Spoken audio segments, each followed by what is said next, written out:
19편 7절에서 10절까지 말씀입니다. 시편 19편 7절에서 10절까지 말씀입니다. 제가 말씀을 봉독하도록 하겠습니다. 여호와의 율법은 완전하여 영혼을 소성시키며 여호와의 정근은 확실하여 우둔한 자를 지혜롭게 하며 여호와의 교훈은 정직하여 마음을 기쁘게 하고 여호와의 계명은 순결하여 눈을 밝게 하시도다. 여호와를 경외하는 도는 정결하여 영혼까지 이르고 여호와의 법도 진실하여 더 의로우니 금 곧 많은 순금보다 더 사모할 것이며 꿀과 송이꿀보다 더 달도다. 아멘. 이제 유재성 담임 목사님 나오셔서 말씀의 능력이라는 제목으로 하나님 말씀 증거해 주시겠습니다.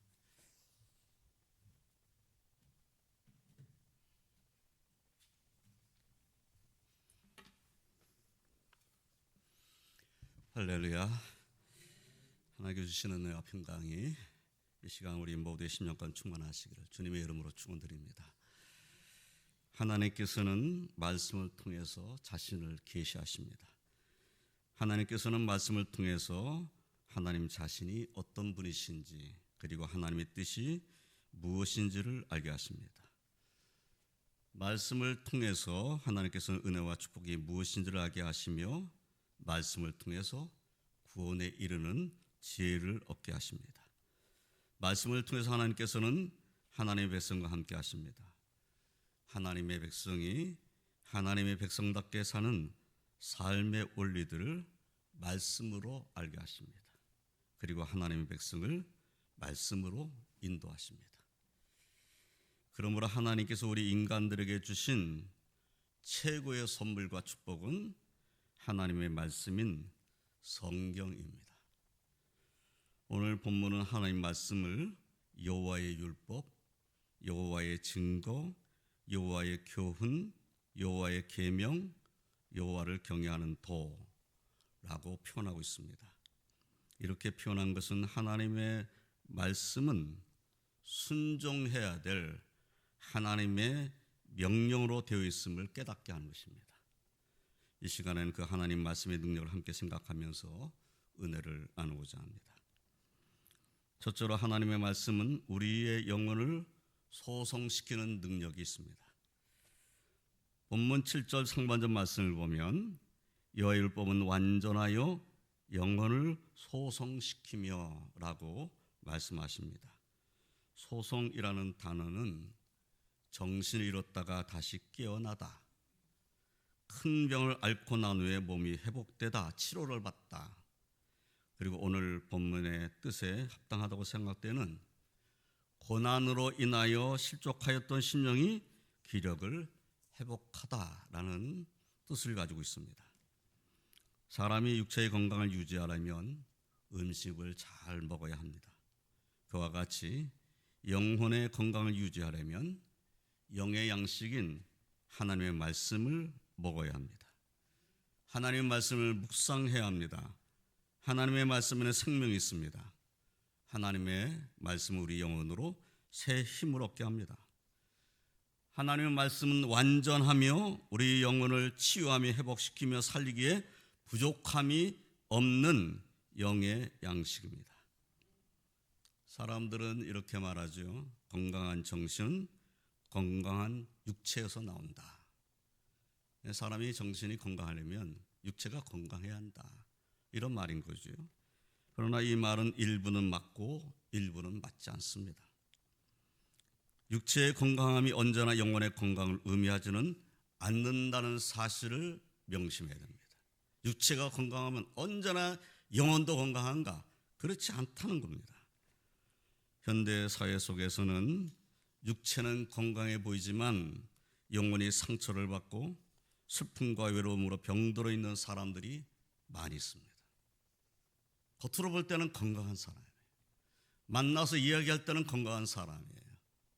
그런데 그 영혼이 병들어 있는 사람들이 있다는 겁니다. 그런 사람이 한두 명이 아니라는 거죠. 진정한 우리 영혼의 건강은 완전한 하나님의 말씀으로 말미암는 것입니다. 육체가 건강하고 그리고 그 건강한 육체를 가지고 하나님 말씀을 묵상하고 그래서 하나님 말씀으로 인하여 영혼이 강건해지는 삶을 사는 것, 이것이 우리들의 모습이어야 하는 것이에요. 주님은 주님을 찾아온 니고데모에게 요한복음 3장 5절로 7절에 이렇게 말씀하셨어요. 진실로 진실로 내게 이르노니 사람이 물과 성령으로 나지 아니하면 하나님의 나라에 들어갈 수 없느니라. 육으로 난 것은 육이요 영으로 난 것은 영이니 내가 내게 거듭나야 하겠다는 말을 놀랍게 여기지 말라라고 말씀하셨어요. 그러니까 육으로 난 것은 육이라고 말씀하고 있어요. 근데 그 육이 거듭나지 아니하면 하나님에 못 들어간다. 이 말씀은 육신이 어머니 몸으로 다시 들어갔다 나온다는 의미가 아닌 거지. 내 영혼이 거듭나야 된다. 이 말씀을 하시는 것이. 주님은 또한 제자들에게 요한복음 6장 63절에서 살리는 것은 영이니 육은 무익하니라. 내가 너에게 이른 말은 영이요 생명이라 라고 말씀하셨어요. 살리는 것이 영이라고 말씀하는 겁니다. 그리고 내가 너에게 이른 말이 영이요 생명이다. 그러면 주님의 말씀이 영이요 생명이라고 말씀을 하고 계신 거죠. 사도 베드로는 베드로전서 1장 23절에서 너희가 거듭난 것은 썩어질 씨로 된 것이 아니요 썩지 아니할 씨로 된 것이니 살아있고 항상 있는 하나님의 말씀으로 되었느니라 라고 말씀하십니다. 하나님의 말씀, 주님의 말씀이 영이요 생명입니다. 그 말씀이 우리의 영혼을 소성시키며 그 말씀이 우리를 거듭나게 합니다. 그런데 그 말씀을 내가 믿음으로 받고 그 말씀을 묵상할 때 일어나는 역사인 거죠. 하나님 말씀이 선포됐어요. 그 말씀을 들었어요. 내가 말씀을 눈으로 읽었어요.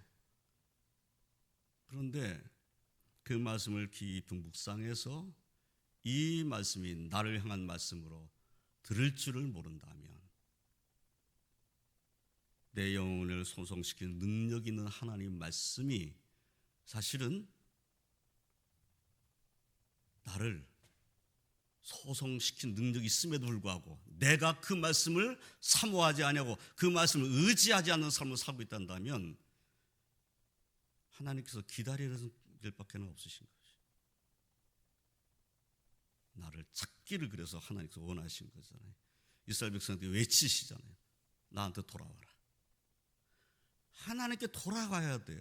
돌아오는데 어떻게 돌아오는 겁니까? 하나님 말씀을 의지하고 돌아오는 거예요.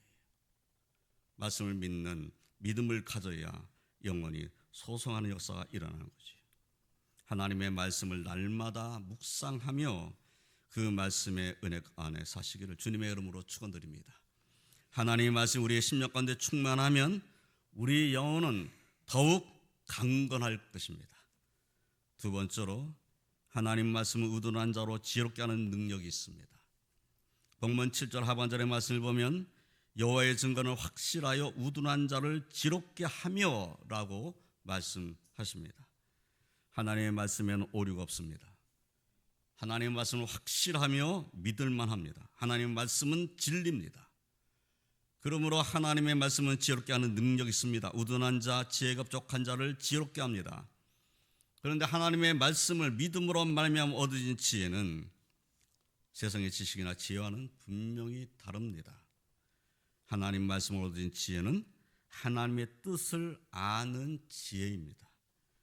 솔로몬은 잠언 1장 1절로 7절에서 다윗 아들 이스라엘 왕 솔로몬의 잠언이라. 이는 지혜와 훈계를 알게 하며 명철의 말씀을 깨닫게 하며 지혜롭게 공의롭게 정의롭게 정직하게 행할 일에 대하여 훈계를 받게 하며 어리석은 자를 슬기롭게 하며 젊은 자에게 지식과 근시함을 주기 위한 것이니 지혜 있는 자는 듣고 학식이 더할 것이요 명철한 자는 지략을 얻을 것이라. 잠언과 비유와 지혜 있는 자의 말과 그 오묘한 말을 깨달으리라. 여호와를 경외하는 것이 지식의 근본이거늘 미련한 자는 지혜 훈계를 멸시하느니라 라고 말씀하셨어요. 솔로몬은 자신이 잠언을 기록하면서 이 잠언을 잘 읽으면 훈계를 알게 될 것이다, 지혜를 알게 될 것이다. 이렇게 말씀한 거죠.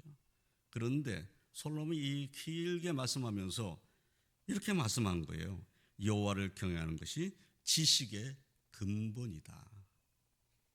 여호와를 경외하는 것이 지식의 근본이다. 그러면 지혜, 지식을 갖는다는 것은 여호와를 경외하는 것을 아는 것을 의미하는 거죠. 그래서 세상 지식과는 다르다는 거예요. 세상 지식, 세상적인 철학적인 어떤 지식, 과학적인 지식, 그거 가지고 하나님을 알 수 있나요? 하나님이 어떤 분이신지 알 수 있나요? 하나님 뜻이 무엇인지를 알 수 있나요? 세상 지식으로 알 수 없는 것을 하나님 말씀을 통해서 알게 되는 것입니다. 사도 바울께서는 디모데후서 3장 15절로 17절에서 또 어려서부터 성경을 알았나니 성경은 능히 너로 하여금 그리스도 예수 안에 있는 믿음으로 말미암아 구원에 이르는 지혜가 있게 하느니라. 모든 성경은 하나님의 감동으로 된 것으로 교훈과 책망과 바르게 함과 의로 교육하게 유익하니 이는 하나님의 사람으로 온전하게 하며 모든 선한 일을 행할 능력을 갖추게 하려 함이라 라고 말씀하십니다.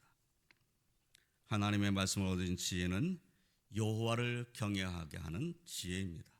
구원에 이르는 지혜입니다. 하나님의 사람으로 온전하게 하는 지혜입니다. 모든 선한 일을 행할 능력을 갖추게 하는 지혜입니다. 이 모든 것은 세상의 지식이나 지혜로 말미암아 가지게 되는 것이 아닙니다. 세상에 석박사가 학문을 많이 하여서 이 지혜를 가지게 되는 것이 아닙니다. 세상의 권력자가 권력을 이용해서 이 지혜를 가지게 되는 것이 아닙니다. 하나님의 은혜로 택함을 받은 하나님의 백성이 하나님의 말씀으로 말미암아 지혜롭게 되는 축복 가운데 사는 줄을 믿으시기 바랍니다. 사랑하는 성도 여러분, 하나님의 말씀은 우둔한 자로 지혜롭게 하는 능력이 있습니다. 그리고 우리는 그 능력을 힘입은 자가 되었습니다. 사도 바울께서는 골로새서 2장 3절에서 그리스도 안에는 지혜와 지식의 모든 보화가 감춰져 있다라고 말씀하셨어요. 하나님의 말씀을 항상 가까이 대함으로 하나님께서 주시는 지혜로 충만하시기를 주님의 이름으로 축원드립니다. 세 번째로 하나님의 말씀은 마음을 기쁘게 하는 능력이 있습니다. 본문 8절 상반절의 말씀을 보면 여호와의 교훈은 정직하여 마음을 기쁘게 하고 라고 말씀하십니다. 여호와의 교훈, 하나님의 말씀은 정직합니다. 거짓이 없습니다. 그러므로 하나님의 말씀은 언제나 옳습니다. 하나님께서 말씀하신 대로 이루시는 분이십니다. 하나님께서 약속하신 것을 지키시는 분이십니다. 하나님의 지혜는 무한하고 무궁합니다. 인간의 지혜라는 것은 한계가 있어요. 아무리 지혜롭다 해도 하나님의 지혜를 따라갈 수는 없습니다. 그러나 하나님의 말씀을 믿고 순종하는 하나님 백성의 마음은 기쁘게 될 것이라는 거예요. 왜냐하면 하나님 말씀대로 이루어지니까. 하나님 말씀대로 약속하신 대로 하나님을 지키시니까 하나님 백성의 마음은 기쁘게 될 것입니다. 하나님 말씀대로 되어지는 그런 것들을, 그대로 이루어지는 것들을 그의 삶에서 경험하게 될 것이기 때문인 것이죠. 이제 하나님 말씀대로 이루어진 것을 한번 경험한 사람은 정말 하나님 말씀대로 이루어지는구나 하고 깨닫기 시작하게 되겠죠. 말씀을 순종하다 보니까 더 놀라운 일들이 내 삶 가운데 일어나요. 그러면 매일매일의 삶이 기쁨이 되는 거죠. 하나님 말씀대로 살아보면 하나님 말씀대로 되어진다는 것을 안다는 거예요. 그런데 우리의 생각은 어떻지? 하나님 말씀대로 살고자 하는 것이 아니라 내 뜻대로 살고자 하는 마음이 더 강할 때가 많다는 겁니다.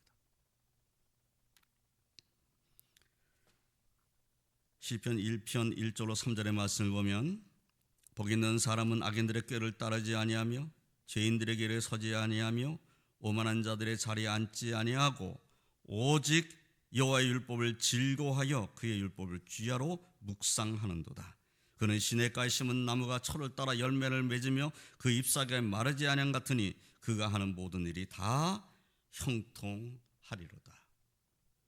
정말 복 있는 사람은 여호와의 율법을 즐거워하여 그 율법을 주야로 묵상하는 삶을 사는 사람입니다. 이렇게 살 때에 하나님께 주시는 형통의 복을 받게 되는 거지. 사랑하는 성도 여러분, 하나님 말씀을 의지하며 말씀을 따라 순종하며 사는 이들의 삶에는 하나님이 함께 하시는 축복이 있으며 그 심령에는 평강이 있으니 기쁨이 충만한 자의 삶을 살 수 있습니다. 하나님 말씀을 확신하며 순종하여 하나님 아버지의 축복과 상을 받음으로 하나님께 주신 기쁨이 충만한 그러한 복된 삶을 사시기를 주님의 이름으로 축원드립니다. 네 번째로, 하나님의 말씀은 눈을 밝게 하는 능력이 있습니다.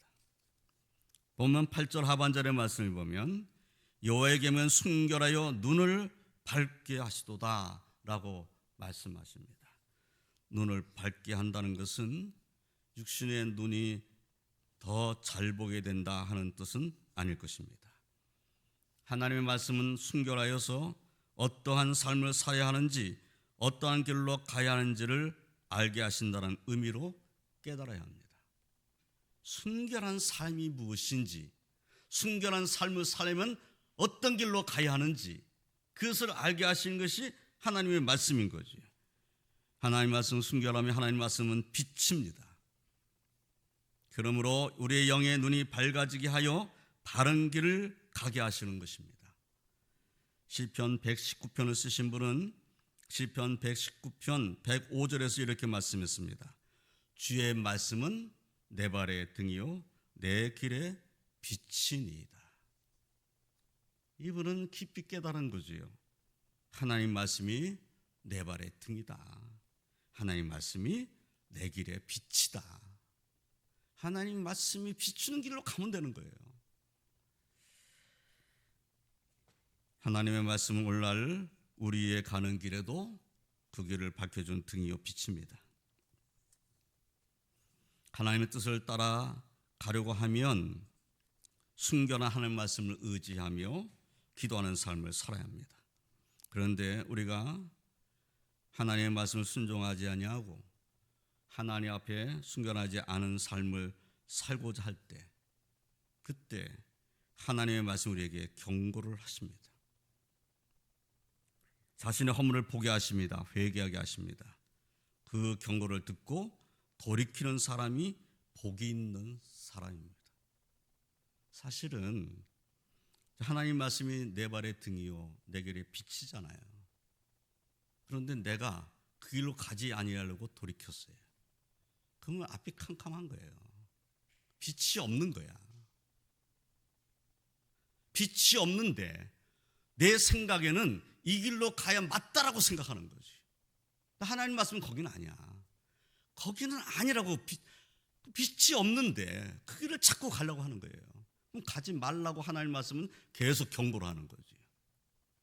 그런데 자꾸 어둠 속으로 들어가려고 하는 사람은 하나님 말씀을 무시한다는 겁니다. 말씀을 무시해버려요. 경고를 받아야 되는데 경고 받아야 할 시점에 하나님 말씀을 무시해버리는 거예요. 하나님 말씀 거기가 아니다라고 말씀하고 있는데 그 말씀을 무시해버리는 거죠. 그래서 결국은 돌아가는 길을 가게 되는 겁니다. 힘든 길을 겪게 되는 거죠. 시편 이 19편을 쓰신 다윗은 오늘 본문을 읽진 않았지만 11절 13절에서 이렇게 기도했습니다. 또 주의 종이 이것으로 경고를 받고 이것을 지킴으로 상이 크니이다. 자기 허물을 능히 깨달을 자 누구리요? 나를 숨은 허물에서 벗어나게 하소서.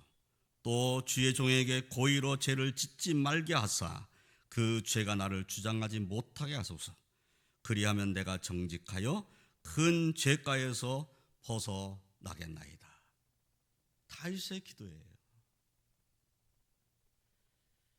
하나님 말씀으로 내가 경고를 받고 이 하나님 말씀을 지킴으로 나는 상이 큽니다 라는 믿음의 고백을 하고 있는 거죠. 그리고 이 말씀으로 인해서 자기 허물을 깨달아야 된다는 것을 이 다윗은 알게 된 거예요. 자기 허물을 능히 깨달을 자 누구리요? 자기 허물을 능히 깨달을 사람이 어디 있냐? 내 허물을 내가 스스로 이것은 내 허물이야 라고 아는 사람이 몇 명이나 되느냐는 거예요. 하나님 말씀을 통해서 알게 되는 거예요. 나의 허물을 알게 되는 거예요. 나를 숨은 허물에서 벗어나게 하소서. 하나님 말씀에 순종하면 벗어날 수 있는 겁니다. 주의 종에게 고의로 죄를 짓지 말게 하사. 고의로 죄를 짓지 말게 하사. 고의로 죄를 짓는다는 것입니까? 그것이 죄라는 것을 알면서도 죄를 짓는 것이 고의로 죄를 짓는 거잖아요. 고의로 죄를 짓고 결국은 고의로 죄를 짓는 다음에는 그 죄가 나를 주장하는 죄가 되는 것이. 내가 그 죄의 종이 되어버리고 마는 거예요. 그러니까 다윗은 그것을 너무나 잘 아는 거죠. 주의 종에게 고의로 죄를 짓지 말게 하사 그 죄가 나를 주장하지 못하게 하소서. 이렇게 되려면 그 삶에 하나님 말씀을 묵상하는 삶이 계속돼야 된다는 겁니다. 사랑하는 성도 여러분, 하나님의 말씀 우리의 영혼의 눈을 뜨게 하시는 능력이 있습니다. 하나님의 말씀을 의지하며 기도함으로 하나님 말씀의 인도를 받는 복된 삶을 사는 저와 성이 다 되시기를 주님의 이름으로 축원드립니다. 이제 말씀을 정리하겠습니다. 하나님의 말씀 우리의 영혼을 소성시키며 우리를 지혜롭게 하며 우리의 마음을 기쁘게 하며 우리의 눈을 밝게 하시는 능력이 있습니다. 이 시편을 쓰신 다윗은 본문 9절로 10절에서 여호와를 경외하는 도는 정결하여 영혼까지 이르고 여호와의 법도 진실하여 다 의로우니 금 곧 많은 순금보다 더 사모할 것이며 꿀과 송깃꿀보다 더 달도다라고 말씀하셨어요. 하나님 말씀에 대한 이 다윗의 고백이 저와 성도님들의 진정한 고백이 되시기를 주님의 이름으로 축원드립니다. 매일매일의 삶 속에서 하나님의 말씀과 가까이하며 그 달고 오면 말씀을 묵상하며 기쁨을 가지고 하나님의 은혜와 사랑 가운데 거하시기를 주님의 이름으로 축원드립니다. 하나님 말씀이 멀리 있는 것이 아닙니다. 그 말씀은 너무너무 가까워 우리 마음속에 있고 기록된 말씀은 여기 성경책 속에 다 기록되어 있습니다. 이 하나님 말씀을 멀리하는 삶을 산다는 것은 하나님의 뜻을 멀리하는 삶을 산다는 것을 의미하는 겁니다. 하나님 말씀을 가까이 하고 이 말씀을 의지하고 이 말씀을 묵상하고 이 말씀을 붙잡고 기도하고 이 말씀 때문에 기뻐하고 이 말씀을 인하여 회개하고 이 말씀을 인하여 하나님께 영광 올려드리는 삶을 살고자 하는 것, 이것이 우리의 삶의 모습이어야 한다 하는 것입니다. 이 시편의 마지막 절인 14절의 말씀을 보면 이렇게 다윗은 하나님께 겸손히 기도했습니다. 나의 반석이시요 나의 구속자이신 여호와여, 내 입의 말과 마음의 묵상이 주님 앞에 연락되기를 원하나이다. 내 입의 말, 마음의 묵상이 하나님 앞에 연락되기를 원하고 있어요. 그렇게 겸손히 기도하고 있습니다. 정말 우리가 이 다윗과 같은 모습으로 다윗을 닮아서 하나님, 내 입의 말과 마음의 묵상이 주님 앞에 연락되기를 원합니다 라고 정말 하나님 앞에 기도하는 삶을 살기를 원한다면 우리는 말씀 묵상하는 자의 삶을 살아야 합니다. 말씀 묵상하는 자의 삶을 살다 보면 이렇게 돼요. 하나님 말씀 의지하고 그 말씀을 따라서 은혜로운 말을 하게 되고 내 마음에 묵상하는 것조차가 다 주의 말씀을 의지하는 묵상이 되는 거예요. 그러면 당연히 하나님께 연락하시겠죠. 내 생각대로, 내가 원하는 대로, 내가 계획한 대로 마음대로 생각하고 마음대로 묵상하고 그리고 이것이 하나님 내 뜻이 이겁니다. 하나님 뜻대로 되기를 원합니다. 이것이 아니라 하나님 내 뜻대로 돼야 됩니다. 그리고 하나님 앞에 이것이 하나님의 뜻인 줄 믿습니다. 이렇게 묵상하고 말한다면 그건 겸손한 자의 모습은 아닌 거죠. 주님 앞에 믿음을 가지고 겸손히 나가며 주의 말씀을 의지하고 그 말씀을 묵상함으로 하나님을 기쁘시게 드리는 저와 성도의 삶이 되시기를 주님의 이름으로 축원드립니다. 기도하겠습니다. 하나님 감사합니다. 오늘 하나님 말씀을 통해서 하나님 말씀의 능력이 무엇인지를 다시 한번 깨닫게 하시니 감사합니다. 무엇보다도 하나님 말씀에 능력이 있음을 알지만 이 말씀을 가까이 하지 아니하고 묵상하지 아니하고 이 말씀을 의지하지 아니하고 사는 삶을 살까 두렵습니다. 주님 깨닫게 하여 주시옵소서. 더 우리의 삶이 하나님 말씀을 사모하는 자의 삶이 되게 하시고 기록된 하나님 말씀인 성경을 사랑하는 자의 삶을 살도록 인도하여 주시옵소서. 항상 말씀을 읽고 그 말씀을 가까이 하고 그 말씀을 순종하고 그 말씀대로 이루어지는 것을 우리의 삶에서 경험하는 복된 삶을 살도록, 그래서 우리의 삶에는 하나님께 주시는 평강과 기쁨이 충만한 자의 삶이 되도록 인도하여 주시옵소서. 예수님의 이름으로 기도드리옵나이다. 아멘.